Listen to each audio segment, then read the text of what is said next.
To wipe every tears from every eyes. ഓരോ കണ്ണിൽ നിന്നും കണ്ണുനീര് തുടക്കാൻ സാധിക്കുക എന്നൊരു വലിയ ലക്ഷ്യമാണ് ഇന്ത്യയുടെ രാഷ്ട്രീയത്തിനുള്ളത് എന്നായിരുന്നു പണ്ഡിറ്റ്ജിയുടെ ആ പ്രസംഗത്തിൽ.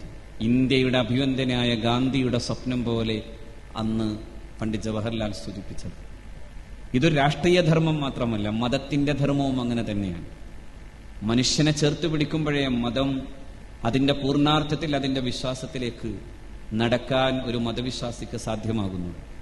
നമ്മളെപ്പോഴും ഇപ്പോൾ ഈ കലാപങ്ങളിലേക്ക് ചെല്ലുമ്പോൾ കാണുന്നത് അവിടെ മതമല്ല, മറിച്ച് അവിടെ കാണുന്നത് മതത്തിന്റെ പരിവേഷമാണ്. ഒരുപക്ഷെ എന്റെ വേഷം പോലെ അല്ലെങ്കിൽ മറ്റൊരു വേഷം പോലെയുള്ള വേഷങ്ങളാണ്. വേഷങ്ങൾക്കപ്പുറത്താണ് മതത്തിന്റെ ഉള്ളടക്കമുള്ളത്.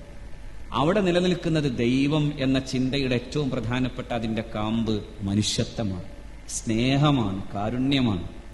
ഒരിക്കൽ ഇങ്ങനെ പ്രവാചകൻ പറയുന്നുണ്ട്, ഒരിക്കലും നിങ്ങൾ ആരും വിശ്വാസികളെ ആവില്ല.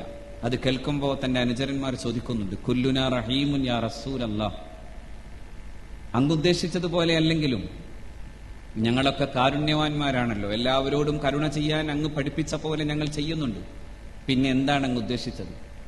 അപ്പോ പ്രവാചകൻ പറയുന്ന ഒരു വർത്തമാനം ഇങ്ങനെയാണ്, നിങ്ങൾ നിങ്ങളുടെ കൂട്ടുകാരോട് ചെയ്യുന്ന കാരുണ്യമല്ല, ഭേദാതീതമായി ജീവനുള്ള എന്തിനോടും ചെയ്യുന്ന കാരുണ്യത്തെക്കുറിച്ചാണ് ഞാൻ ഉദ്ദേശിച്ചത് എന്നാണ്.